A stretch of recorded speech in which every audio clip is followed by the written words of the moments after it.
Thank you for joining me for another quick hits conversation.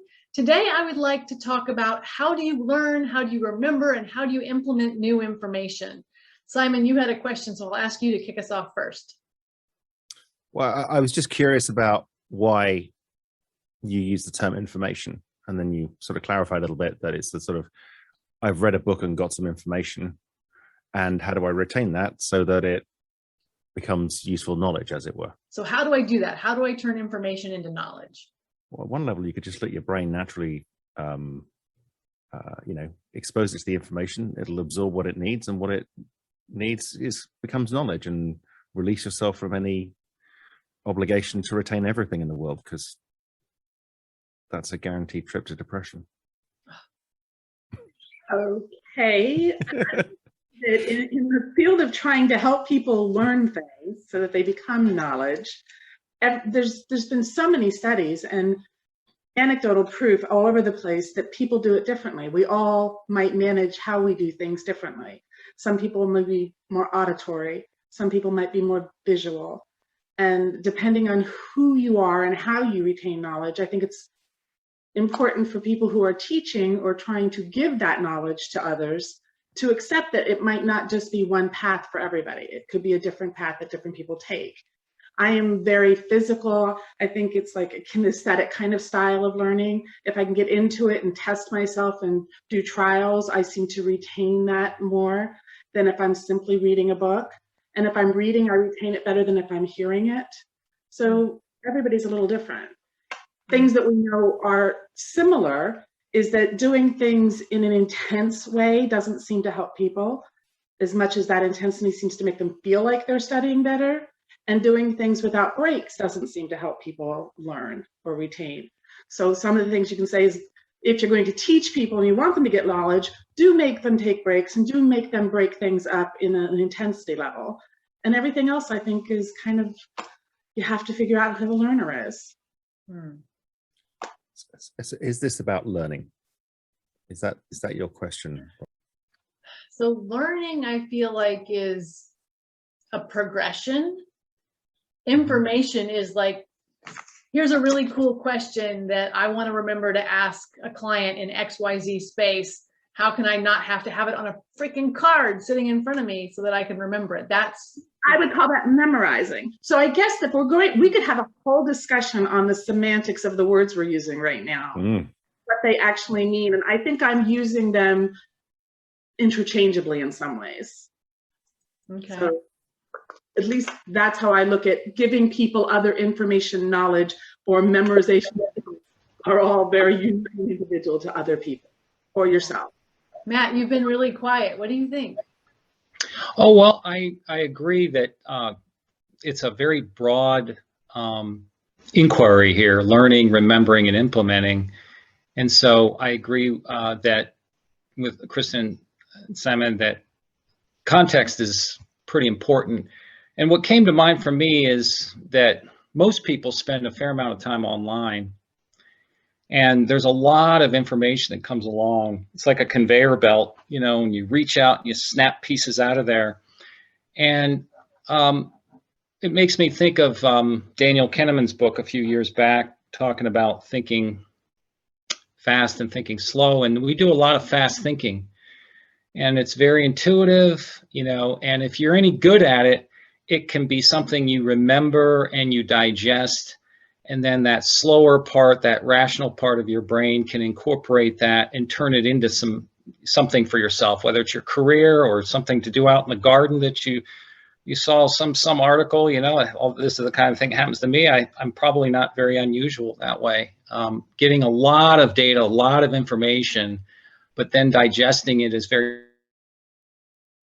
challenging because there's so much of it. Whereas in my lifetime, the opposite was true. We didn't have enough data.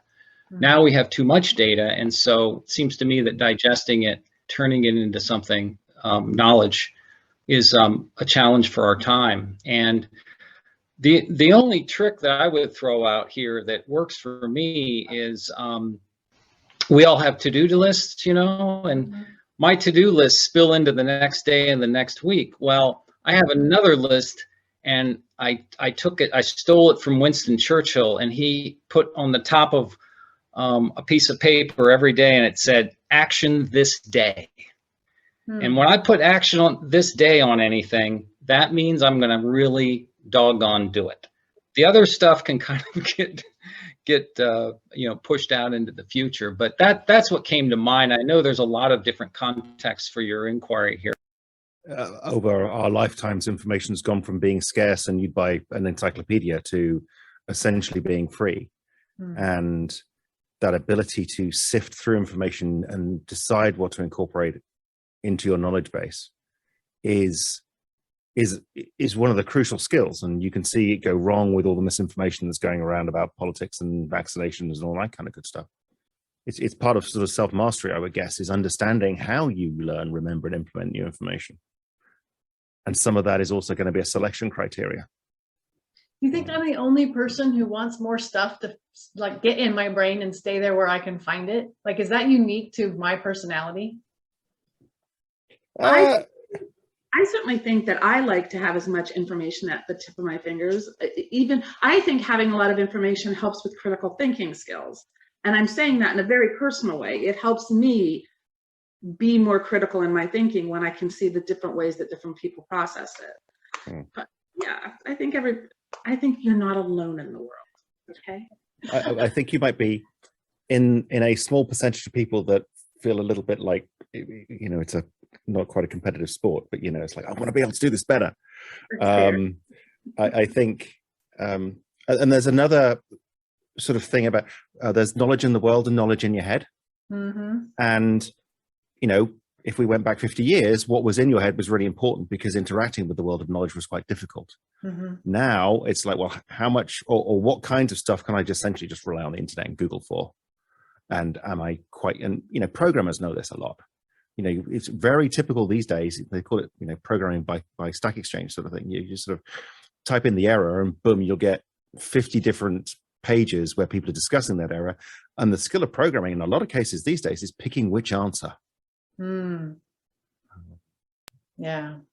I guess I feel like these things, these quick hits help me integrate knowledge, make information knowledge, because I'm able to talk about it. And I know for me, if I teach something, then I know it. And these conversations help me because I have the opportunity to kind of sort through, what do I think? Where does that information fit? What do I do with it? And then when I need it again, I have different directions that I can get at it, different ways I can find that synapse. So learning for you is somewhat social. I would love for learning to be social. That's part of why I do these. And I feel like maybe there are other people out there like me where learning for them would be easier if they could read it, talk about it, take notes on it, talk about it some more. And I know sometimes, my poor husband, sometimes he says to me, Robyn, that's a lot of words.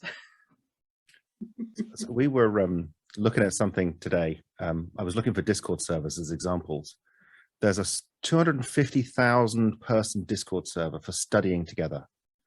And there's something like 100 chat rooms or video rooms where people are studying together, or from all over the world. It's like, whoa. Yeah, it's absolutely what you're speaking to. Yeah, that would be, I think when I was in college, I would have definitely taken advantage of video learning opportunities like that, because I was always the one showing up at study groups like, let's have a conversation about this. And my colleagues were like, really? So yeah, you get the opportunity to have a lot of different angles to our third kid is in college and some engineering, and where the mathematics is challenging, he can just go online and find another teacher teaching him the same thing a different way. And he can do that in 20 minutes. And I told him I envy him. I said, I can remember walking through, you know, the aisles of libraries, pulling, you know, books off the shelf and seeing if I could find something to fit some half-baked thesis that I had in my head, rather than actually do the work of acquiring the knowledge in a logical step-by-step manner. And he has that all at his disposal, and he just looks at me cross-eyed like, boy, Dad, you're old, you know. Thank you for having this conversation with me. I really enjoyed it. I know for me, and you're right, Simon, integrating knowledge is a competitive sport for me. So I have to keep that in mind. I appreciate it. We'll do it again real soon.